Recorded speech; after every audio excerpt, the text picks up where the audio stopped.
नमस्ते व्यूअर्स। स्वागत है आप सभी का the Hindu analysis by Pooja ma'am of Sarvodaya IAS. मैं हर रोज़ आपके साथ द हिंदू को पार्ट बाय पार्ट ब्रेक करती हूँ और आपके सामने एक इन डेप्थ एनालिसिस प्रेजेंट करती हूँ। शुरुआत करते हैं आज के सेशन से। सबसे पहला न्यूज़ है आज का, inflation slow down yet no relief on food bills. तो सबसे पहले हम जानते हैं कि इन्फ्लेशन का मतलब क्या होता है। इन्फ्लेशन, तो inflation is the general increase in the prices of goods and services in an economy over time, यानी महंगाई। हिंदी में हम इसको महंगाई बोलेंगे। It reduces the purchasing power of money, meaning a certain amount of money will by you less than it did in the past. आज जो कल जो चॉकलेट हम 5 रुपये में लेते थे, अगर आज वो चॉकलेट 10 रुपये की हो गई है, यानी जो महंगाई है वो बढ़ गई है। इसी को कहते हैं inflation. There are three main types of inflation. कितने प्रकार के इन्फ्लेशन होते हैं बेस्ड ऑन द कॉज, कि किस कारण से महंगाई हो रही है, वो अगर हम समझें तो तीन तरीके की इन्फ्लेशन होती है। पहला होता है डिमांड पुल इन्फ्लेशन। डिमांड मतलब किसी भी चीज़ की डिमांड कितनी होती है, लोग उसको कितना ज़्यादा पसंद कर रहे हैं। This occurs when there is too much money chasing too few goods. अगर लोगों के पास मनी ज़्यादा होगी, यानी उनकी परचेजिंग कैपेसिटी ज़्यादा होगी, purchasing capacity. On the other hand अगर सप्लाई जो है वो कम होगा, तो जो गुड्स का है, यहाँ गुड्स या सर्विस का एक डेफिसिट क्रिएट होगा and this leads to increase in prices. इसको अगर हम एग्जाम्पल से समझें तो आप समझिए कि आपके पास 10 चॉकलेट्स, ठीक है। अब 10 चॉकलेट्स हैं तो और ख़रीदने वाले 20 लोग हैं, और 20 के 20 आपको उन 10 चॉकलेट की 10-10 रुपये पर चॉकलेट देने को तैयार है, यानी 20 के 20 की जो परचेजिंग कैपेसिटी है वो 10 रुपये की है। तो अब आप क्या करते हैं कि क्योंकि आपको सबकी डिमांड्स को फुलफ़िल करना है, तो इन 10 चॉकलेट्स का प्राइस आप इंक्रीज़ करके 10 रुपये से 15 रुपये पे कर देते हैं। जब ये 15 रुपये हो जाता है, तो ये जो 20 लोग हैं, तब हो सकता है कि इसमें से शायद जो 10 लोग होंगे वो अब 15 रुपये के प्राइस पे उसको नहीं खरीद पाएंगे, और इसी तो जिसकी वजह से अब जो चॉकलेट की डिमांड है वो हो जाएगी 10 की ही, और सप्लाई के इक्वल हो जाएगी, to create an equilibrium. But this equilibrium come by inflation, that is an increase in the price of the chocolates. Second होता है cost push inflation. Cost push inflation मतलब किसी की चीज़ की कॉस्ट बढ़ने की वजह से जो इन्फ्लेशन आता है उसको बोलते हैं कॉस्ट पुश इन्फ्लेशन। यानी कि this type of inflation is caused by an increase in the cost of production. अगर चॉकलेट बनाने के लिए जो रॉ मटेरियल्स यूज़ होते हैं, आज मान लीजिए कि उसमें हम यूज़ करते हैं मिल्क, ठीक है, डेयरी मिल्क बना रहे हैं, उसके लिए मिल्क यूज़ होगा, कोको।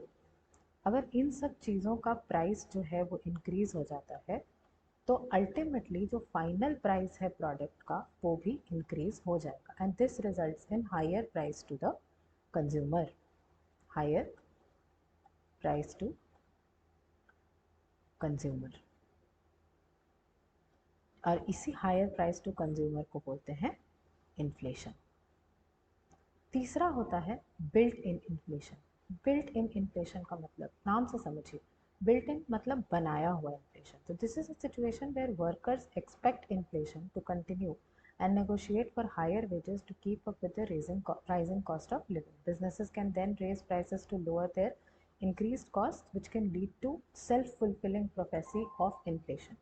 मतलब वर्कर्स को ऐसा लगता है कि आगे जाके इन्फ्लेशन जो है वो बढ़ने वाली है, तो पहले से ही, अगर मुझे आज ऐसा लग रहा है कि कल को इन्फ्लेशन बढ़ने लगेगी, तो मैं आज से ही डिमांड करने लगूंगी कि मेरी सैलरी जो है वो इंक्रीज़ कर दी जाए। जिस वजह से अगर सैलरी इंक्रीज़ करनी पड़ी, तो जो मैनेजर्स होंगे या जो प्रोड्यूसर होगा, वो क्या करेगा कि अल्टीमेटली जो गुड्स का, अब वो अपने पॉकेट से तो पैसे देगा नहीं वर्कर्स को, तो वो क्या करेगा कि जो गुड्स वो प्रोड्यूस कर रहा है उसी का प्राइस जो है वो इंक्रीज़ कर देगा। तो अल्टीमेटली इसका भी रिजल्ट होगा higher price to the consumer, to the consumer, and this means that there is inflation. तो हमने क्या समझा कि 3 तरीके की इन्फ्लेशन होती है। डिमांड पुल, यानी कि जब प्रोडक्ट की डिमांड बहुत ज़्यादा बढ़ जाती है तो प्रोड्यूसर्स क्या करते हैं कि उस प्रोडक्ट की प्राइस को इंक्रीज़ कर देते हैं। दूसरा हमने देखा कॉस्ट पुश इन्फ्लेशन, जब कॉस्ट ऑफ प्रोडक्शन जो है वो बढ़ जाता है तो अल्टीमेटली एज अ रिजल्ट जो है वो प्रोडक्ट का कॉस्ट जो है वो बढ़ जाता है। और लास्ट बिल्ट इन इन्फ्लेशन, जो कि ऐसी सिचुएशन क्रिएट की जाती है कि अपने आप इन्फ्लेशन जो है वो बढ़ जाता है। ठीक है, नेक्स्ट हम देखते हैं 2 types of inflation based on goods and services, कि किस तरीके की गुड्स एंड सर्विसेज को हम कंज्यूम कर रहे हैं उसके बेसिस पर यही यहाँ बात हो रही है। ये जो न्यूज़ पीस है ये इसी रिटेल इन्फ्लेशन और इन होलसेल इन्फ्लेशन के बारे में बात कर रहे हैं। तो ये वर्ड हम डेली लाइफ में यूज़ करते हैं, रिटेल और होलसेल। हमेशा हमारे पेरेंट्स बोलते हैं ना, होलसेल से सामान खरीदना चाहिए, कम प्राइस पे मिलता है। तो retail inflation is which is brought by general consumer. Retail मतलब जो कि कंज्यूम्ड बाय जनरल कंज्यूमर, हमारे आपके जैसे लोग। और होलसेल यानी कि जो प्रोड्यूसर है उसके लिए जो इन्फ्लेशन होता है उसको बोलते हैं होलसेल इन्फ्लेशन। ये बेसिक डिफरेंस है। दूसरा डिफरेंस है कि जो रिटेल इन्फ्लेशन है वो गुड्स एंड सर्विसेज दोनों के बारे में बात करता है, और जो होलसेल इन्फ्लेशन है वो सिर्फ और सिर्फ गुड्स के बारे में बात करता है। तो सर्विसेज जैसे कि हेयर कटिंग या फिर banking,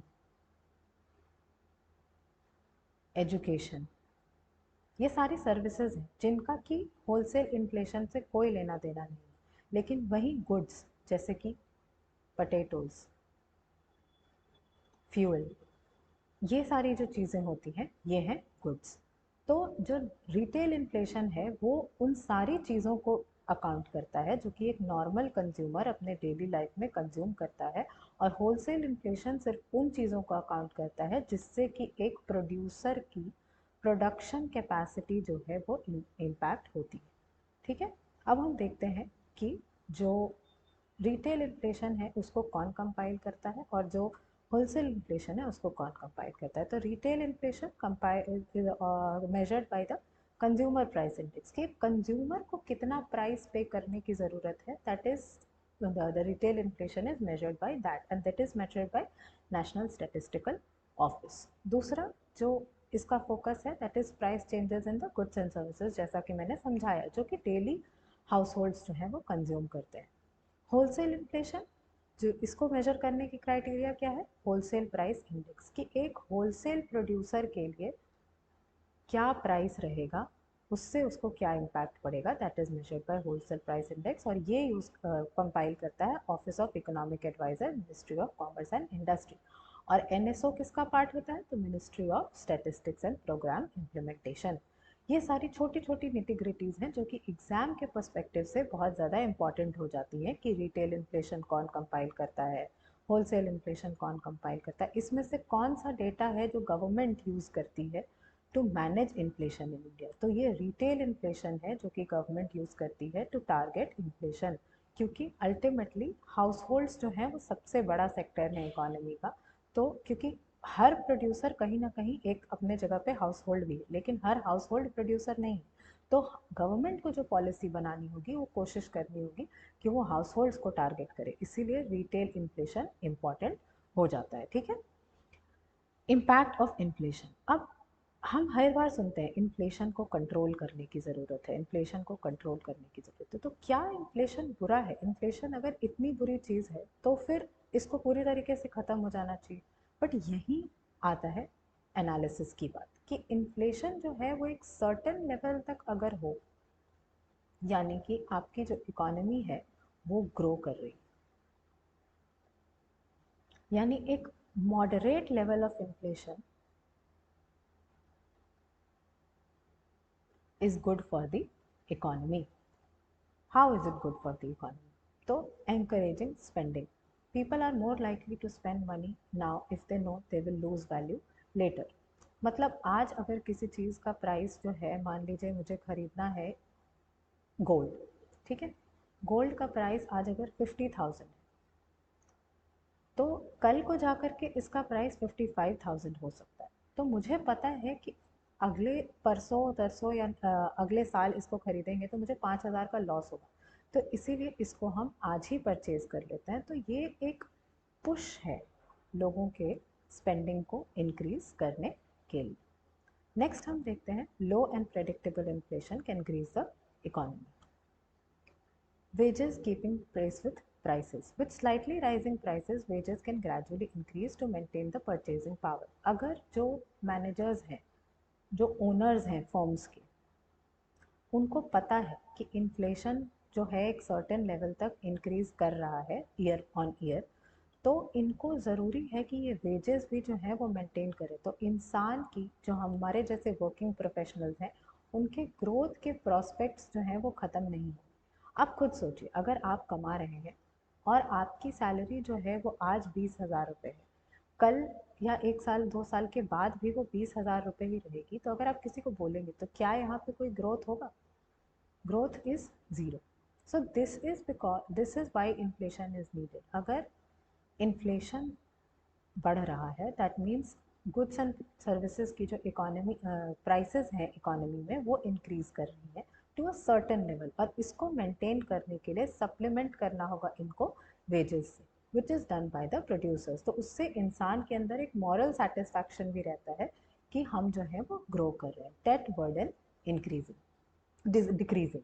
for borrowers inflation can erode the real value of debt over time. मतलब आज अगर मैंने 5,000 रुपये का उधार लिया है किसी से और कल को जाके इन्फ्लेशन बढ़ जाता है, तो वो 5,000 रुपये of tomorrow will be equal to 4,000 rupees of today.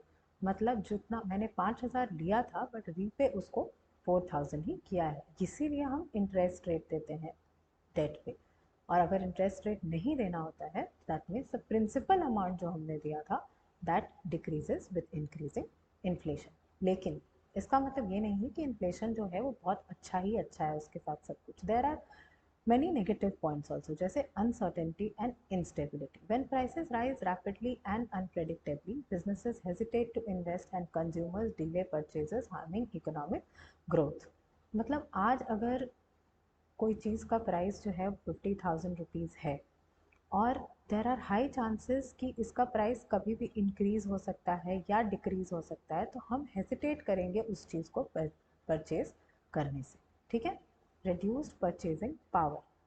अगर आज मेरी 20,000 रुपीज़ की सैलरी है और इतने में मुझे जो मेरा घर का खर्च है वो अच्छे से चल जा रहा है, बट कल जा कर के इन्फ्लेशन मान लीजिए 10% से बढ़ जाता है, तो इस 20,000 रुपीज़ में जो सामान आज मान लो हम 10 किलो चावल ले रहे हैं, तो कल का जा कर के वो 5 kg चावल ही होगा। तो मेरी परचेजिंग पावर कैपेसिटी जो है वो घट गई है।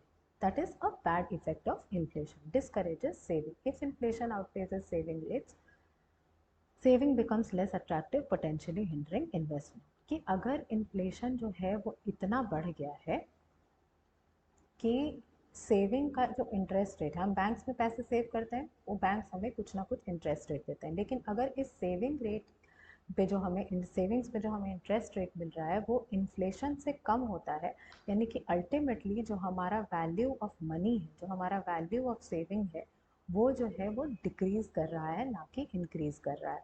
तो इट इज़ बेटर कि आज के आज उसको स्पेंड कर दिया जाए, ना कि फ्यूचर के लिए उसको बचा के रखा जाए। तो that has a very cyclic effect कि अगर फ्यूचर में कुछ प्रॉब्लम हुई तब भी हमारे पास किसी तरीके का कोई बैकअप नहीं रहेगा स्पेंड करने के लिए।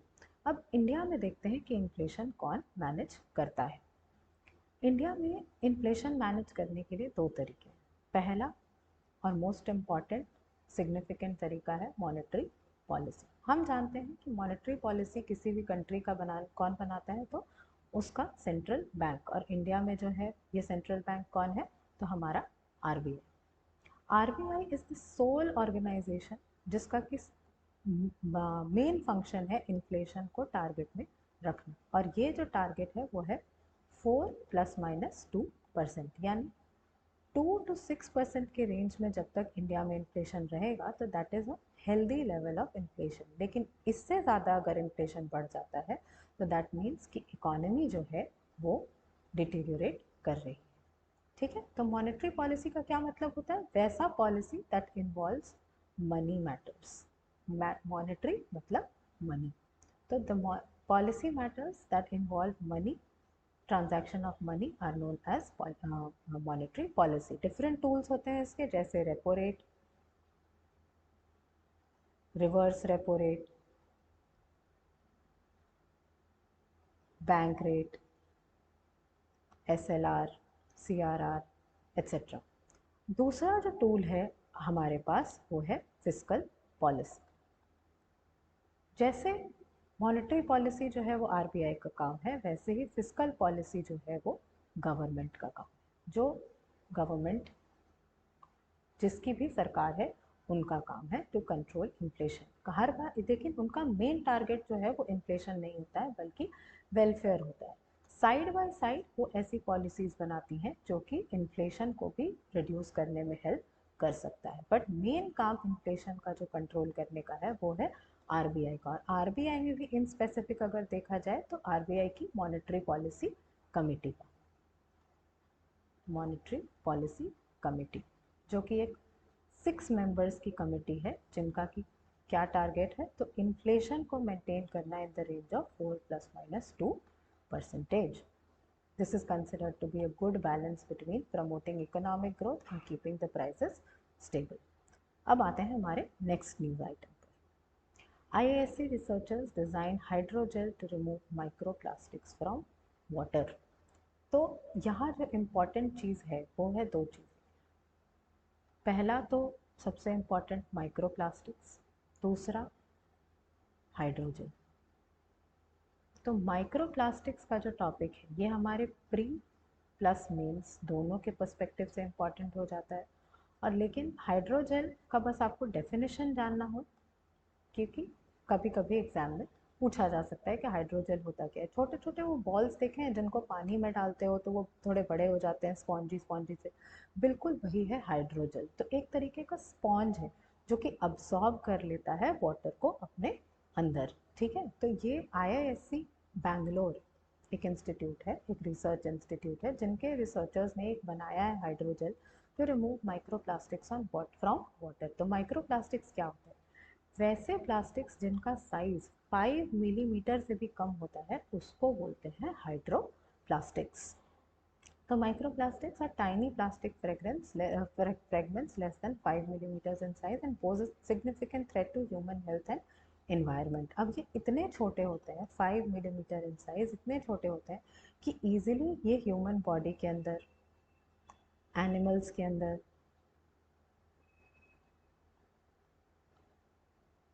और प्लांट्स, इन सब के अंदर चले जाते हैं। तो ये हमारी ह्यूमन एनाटमी, हमारी बॉडी एनाटमी को अफेक्ट कर सकते हैं, हमारे जो बॉडीली फंक्शंस हैं उनको अफेक्ट कर सकते हैं। इसीलिए ज़रूरी है कि इन माइक्रोप्लास्टिक्स को रिमूव किया जा सके। IISc researchers created a unique hydrogel, 3-layered structure with intertwined polymers that act like magnet for microplastics. अगर ये एक हाइड्रोजेल है तो जितने भी माइक्रोप्लास्टिक्स छोटे छोटे हैं वो जा कर के इसमें अट्रैक्ट हो जाएंगे। इसको अगर पानी में डाल देंगे तो ये जा कर के इसमें अट्रैक्ट हो जाएंगे। क्यों? क्योंकि ये जो हाइड्रोजेल होता है ये हाइड्रोफोबिक होता है। हाइड्रोफोबिक, हाइड्रोफोबिक यानी कि वाटर रिपेलेंट। तो वाटर के अलावा जितनी भी चीज़ें होंगी वो इन सबको अपने अंदर अब्जॉर्ब कर लेगा। ठीक है, अब देखते हैं कि प्रॉब्लम क्या है।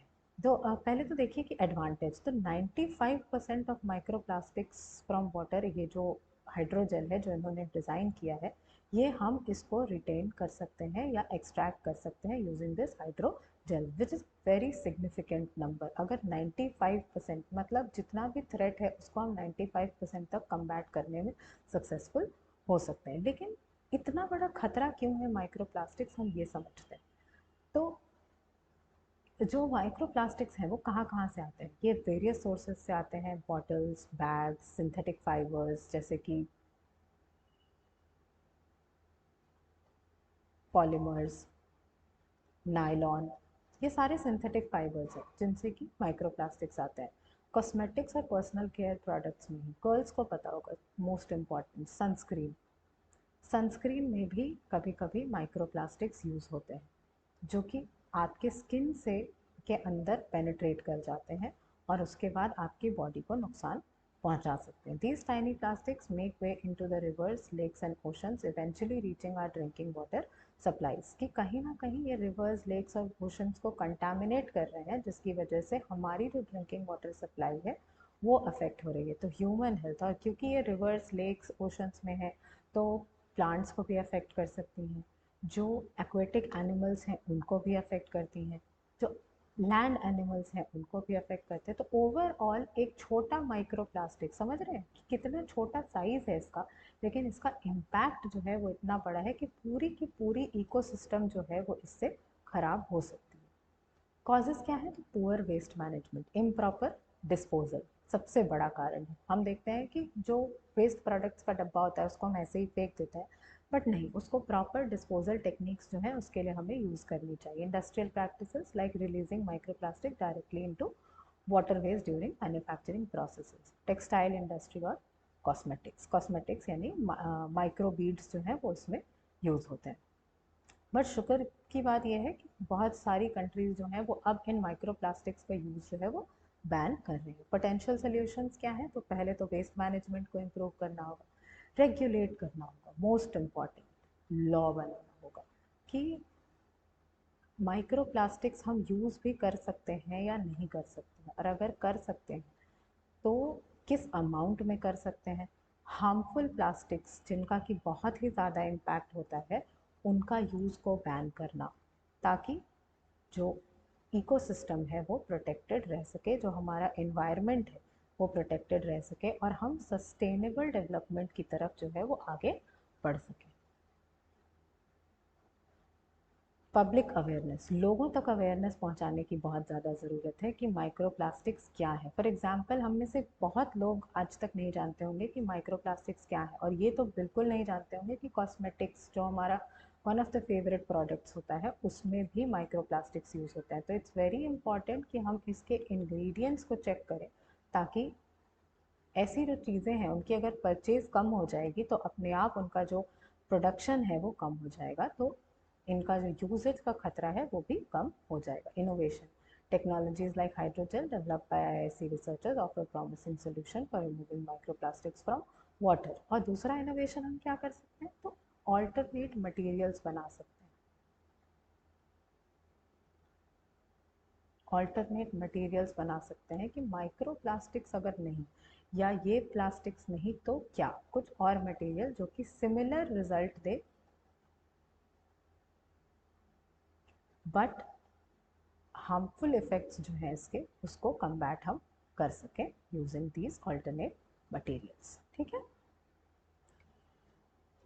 एडिटोरियल में है data for better education, a brighter future for students. यहाँ बात हो रही है Acer report, annual survey on education report. ये डेटा जो है ये प्रेजेंट करता है एक एनजीओ जिसका नाम है प्रथम, और ये डेटा बहुत ही इम्पॉर्टेंट डेटा है। हर साल प्रथम जो है वो एजुकेशन से रिलेटेड डेटा जो है, स्कूल एजुकेशन से related data, mostly school literacy या स्कूल एजुकेशन से रिलेटेड डेटा जो कंपाइल करता है, और ये ना कि सिर्फ एनजीओज़ के लिए इम्पॉर्टेंट होता है बल्कि इवन गवर्नमेंट डिपार्टमेंट्स भी अपने पॉलिसी को बनाने के लिए इस डेटा को रेफ़र करती हैं। ये इतना रिलायबल डेटा होता है कि, तो हम देखते हैं कि ये जो डेटा है वो एक्चुअली में कह क्या रहा है, कि ये जो रिपोर्ट है प्रथम की, annual status of education report, ये एक्चुअली क्या कह रही है।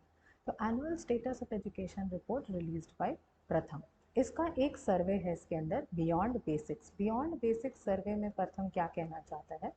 तो कि बेसिक लेवल से ज़्यादा क्या जो स्कूल्स हैं वो इन स्टूडेंट्स को लिटरेट कर पा रही हैं, या बेसिक एजुकेशन जो है जिसको कि हम फाउंडेशनल लिटरेसी बोलते हैं, क्या ये स्कूल्स फाउंडेशनल लिटरेसी देने में एप्लीकेबल हैं। यहाँ जो दो राइटर्स हैं वो हमें बता रहे हैं कि जो बेसिक स्किल्स हैं जैसे रीडिंग,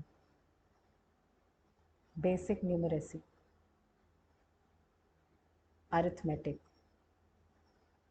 ये सारे स्किल्स भी, अरिथमेटिक यानी कि बहुत बड़ा डिफ्रेंसिएशन इंटीग्रेशन की बात नहीं हो रही है यहाँ पे, यहाँ बात हो रही है एडिशन, सब्ट्रैक्शन, मल्टीप्लिकेशन, इन सब चीज़ों की।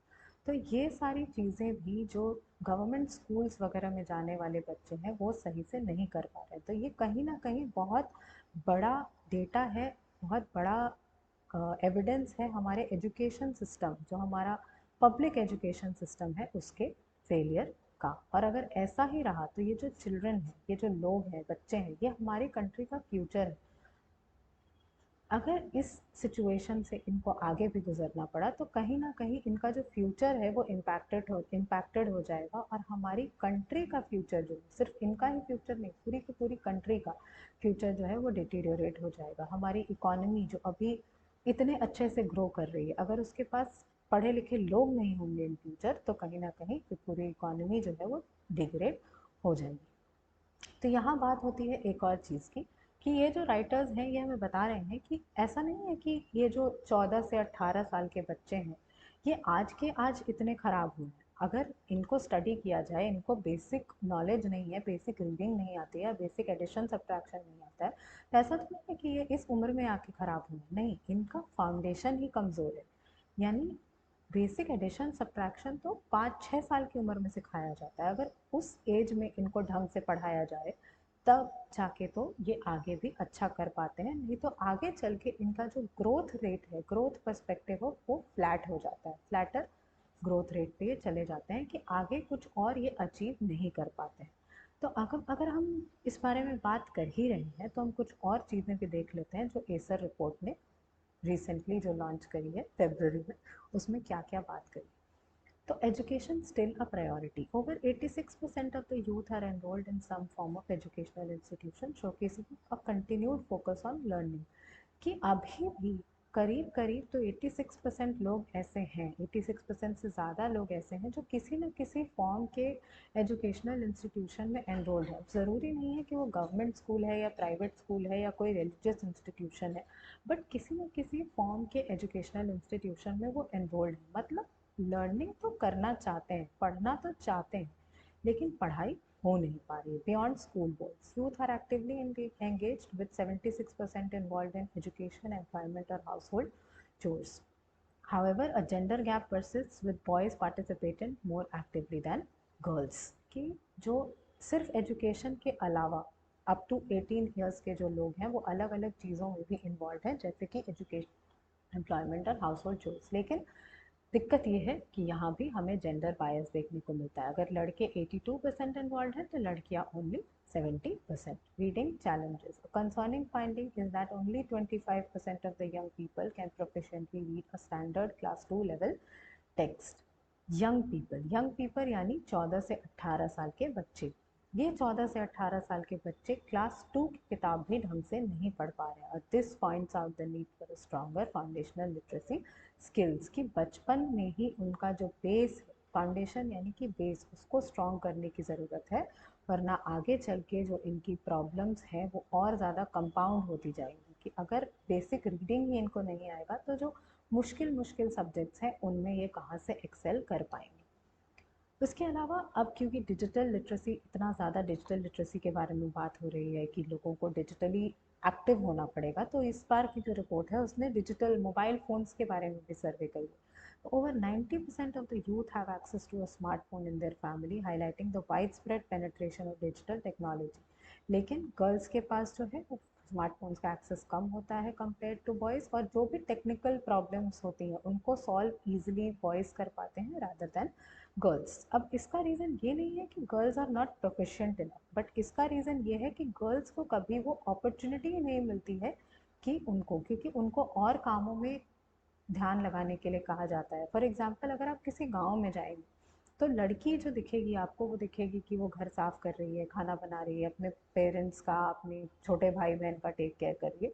बट लड़का जो है वो अपने पढ़ाई पे ज़्यादा ध्यान देता है, बाहर के कामों पे ज़्यादा ध्यान देता है, और फ़ोन वगैरह का एक्सेस भी बॉयज़ को ज़्यादा दिया जाता है rather than girls. This is the stark reality और the ground reality which India still faces. This is the reason कि अभी भी जो स्मार्टफोन एंड एक्सेस है या डिजिटल लिटरेसी है वो बॉयज़ में ज़्यादा है। Despite smartphone access, only 40% of the youth know how to use basic digital tools like emailing or searching the internet, indicating the need for better digital literacy training. अब phone मिल जाने का मतलब, digital literacy का मतलब selfie लेना नहीं होता। No, you should know how to search the Google. अगर कुछ जानना है तो रेलेवेंट सवाल पूछना हमें आना चाहिए, अदरवाइज कोई फ़ायदा नहीं है ऐसी डिजिटल लिटरेसी का। तो अमॉन्ग द 90% ओनली 40% ऐसे लोग हैं जिनके पास की ईमेल करना या उनको कुछ सर्च करना आता हो। Aspirations and opportunities. Dreams. 83% of ambitious dreams. 83% of the youth aspire to continue their education with a large number aiming for higher studies and professional careers. ये जो लोग हैं जो स्कूल्स में पढ़ रहे हैं उसमें से 83% ऐसे लोग हैं जो कि कॉलेज जाना चाहते हैं और अच्छे करियर्स में जाना चाहते हैं। और अगर आप देखेंगे तो इस 83% में गर्ल्स का नंबर जो है वो ज़्यादा है कंपेयर टू बॉयज़। यानी गर्ल्स जो है वो ज़्यादा अपने करियर को बनाना चाहती हैं, ज़्यादा अपनी पढ़ाई को कंप्लीट करना चाहती हैं rather than boys. Skill mismatch. However, there is a disconnect between aspirations and existing skills. Only 5.6% of the youth are currently enrolled in vocational training or related courses, despite their potential value in securing skilled employment. अब दो तरीके की education होती है, एक technical education, दूसरी vocational education. Vocational education वैसी education होती है जिसमें आप स्किल्स को अक्वायर करते हैं ताकि आप जल्दी से जल्दी एम्प्लॉयड हो सकें। और अगर आपने जो नेशनल एजुकेशन पॉलिसी है उसके बारे में सुना होगा, पढ़ा होगा, तो हम जानते हैं कि गवर्नमेंट जो है वो अब वोकेशनल एजुकेशन पर फोकस कर रही है ताकि ज़्यादा से ज़्यादा लोगों को जो है एम्प्लॉयमेंट दी जा सके। टेक्निकल एजुकेशन जो होता है वो कहीं ना कहीं सब्जेक्ट मैटर पे एक्सपर्टीज गेन करने के लिए बनाया जाता है, जैसे कि इंजीनियरिंग, मेडिकल।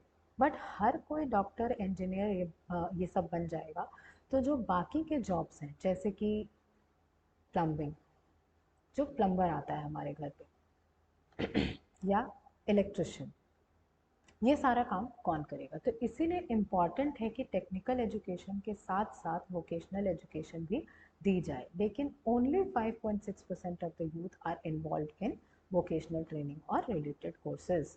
और इनका जो एम्प्लॉयमेंट का पोटेंशियल है वो कंपेयर टू टेक्निकल एजुकेशन कहीं ज़्यादा है। फिर भी बहुत सारे ऐसे लोग हैं जो कि वोकेशनल एजुकेशन में नहीं जाना चाहते हैं। और इसका एक बहुत बड़ा रीज़न है जो कि सर्वे में सामने भी आया है, स्टिग्मा।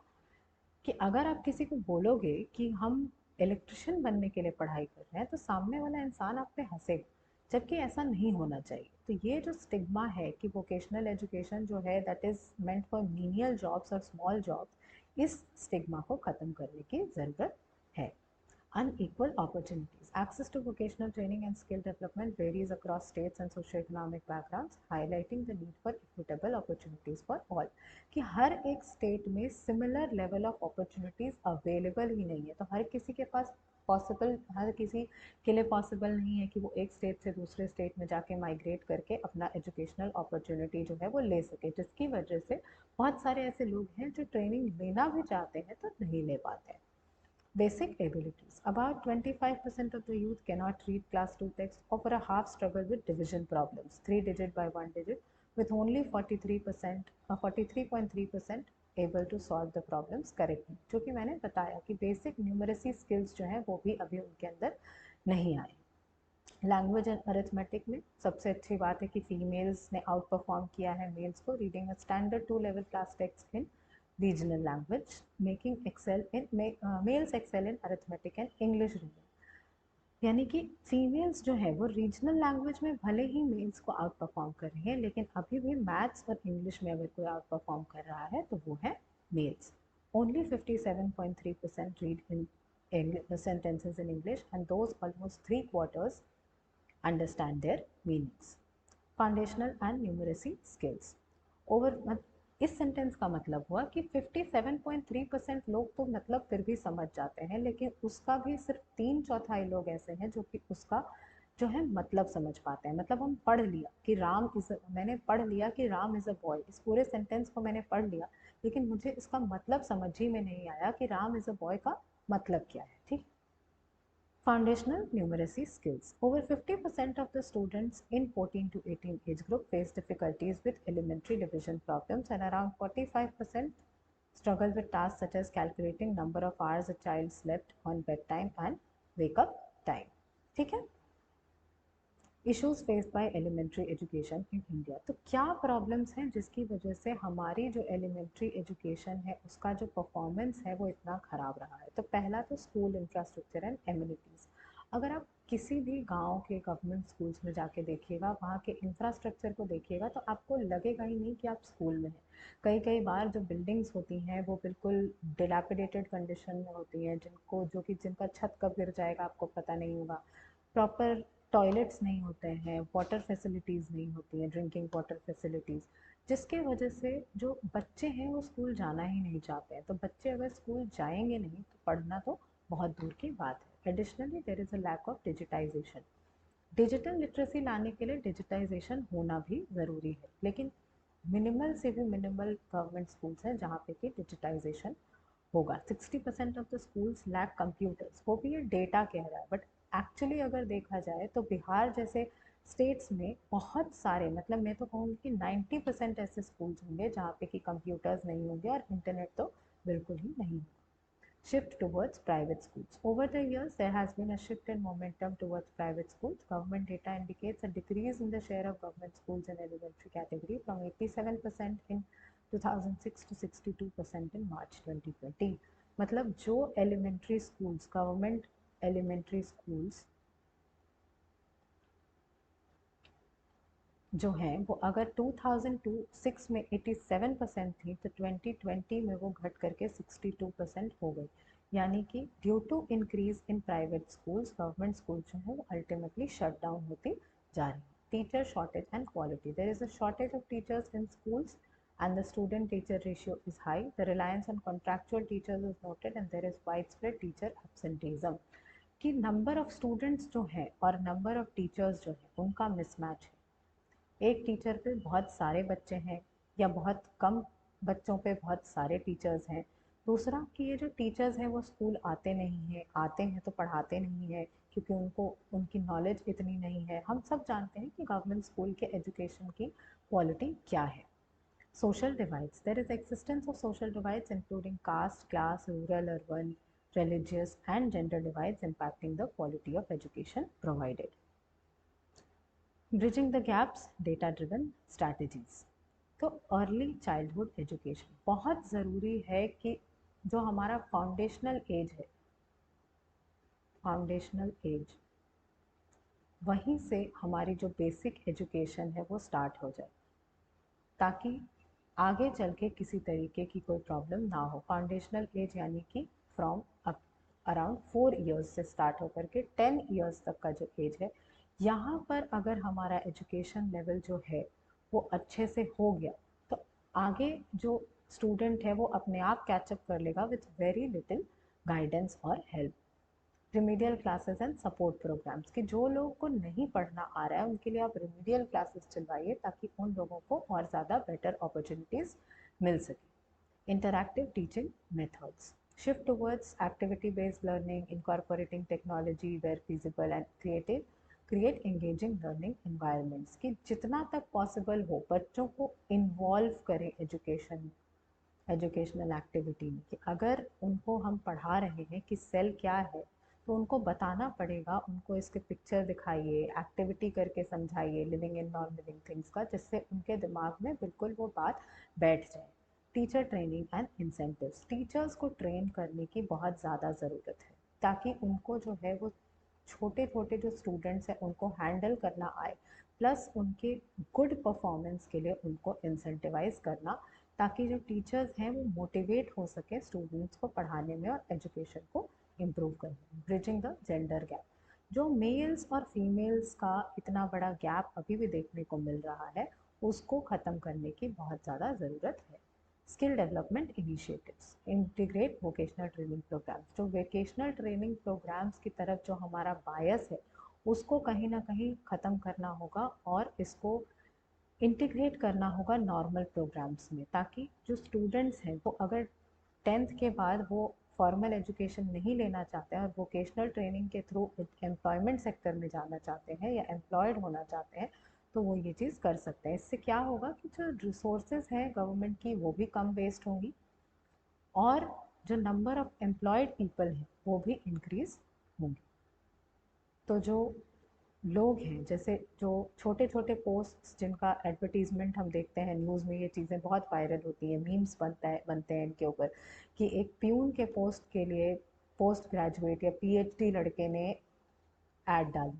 तो अगर इनके पास वोकेशनल एजुकेशन होगा तो ये पीएचडी करने में जो गवर्नमेंट की रिसोर्सेज वेस्ट हुई, हम उस इंसान की रिसोर्सेज वेस्ट हुई, वो वेस्ट नहीं होंगी और उसको वो किसी और प्रोडक्टिव चीज़ में लगा पाएगा। इससे, क्योंकि ऐसे बहुत सारे लोग हैं जो सिर्फ एम्प्लॉयमेंट चाहते हैं, उनको अपनी फैमिली को सपोर्ट करना होता है, तो उस एम्प्लॉयमेंट के लिए बहुत ज़रूरी है कि हम वोकेशनल ट्रेनिंग दें लोगों को। That's all for today. Stay tuned for more upcoming videos by Sarvodaya IAS. Thank you.